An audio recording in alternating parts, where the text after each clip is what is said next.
Day one of living in a van in central London. Day one of living in a camper van in central London while working full time. Well, technically today I'm currently in zone 2. I wake up and first things first, I check outside for the ops, aka the local traffic warden. All clear and I am ravenous, so quickly do some oats with chopped banana and pour out a quick black coffee. I don't understand how a young man like an Englishman can be in this situation without a real rooftop. Like living in a van, this is crazy. And it's not America, it's not a trip. He's living in London. People often ask me if it's difficult living in a van in a city. It is, but not as difficult as paying £1,000 a month to a property conglomerate based in Dubai for the pleasure of sharing a flat in Catford. I'm working from the van today, so head out for a quick mental health walk before work starts. The biggest privilege The entire situation here is a mental issue already. of living in a van is that my garden can be whichever site of natural beauty I decide to pull up at. I don't pay council tax, but if I did, I'd be fuming. I arrive back just before work to see someone has driven into my wing mirror. This could be a disaster, but luckily I always bring backup. At this point, I'm thinking of naming my right wing mirror Lily Phillips and my left wing mirror Bonnie Blue, because the moment I turn my back, there seems to be a queue of people waiting to smash them. Crisis averted, I jump into work. I work through my lunch break So what do you do actually?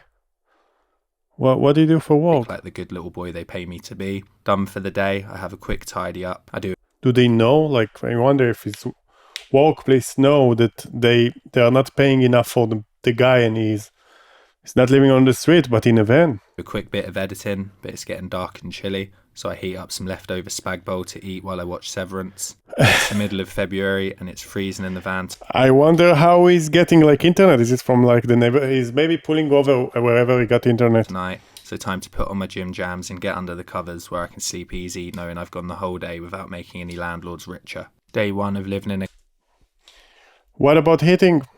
Let's see if this guy have like other videos. Driving. Day one of living in a van. This is what we saw. Metal. How much does it cost to build a? Let's see. I hope that nobody will do it. This is how much it cost me to convert my van from this metal shell into the somewhat livable bed That's if you're looking at that picture, I'm looking at it. It still looks really bad. sit on wheels it is today.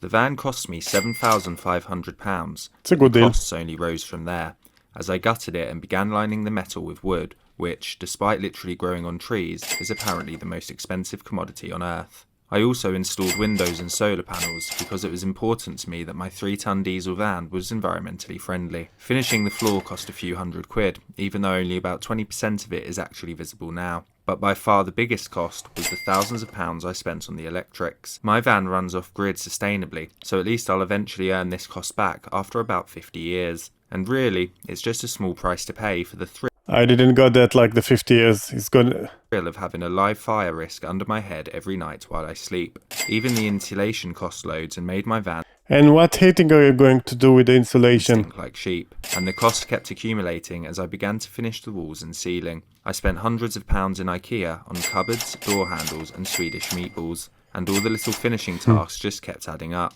And alongside factoring in the money I had to spend on tools, the van in total cost me around £16,000, or, as I'm sure enough people will tell me in the comments, about enough for a deposit on a 1-bed flat.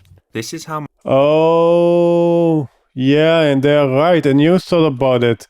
So why not? Why not getting one bed somewhere? Makes sense.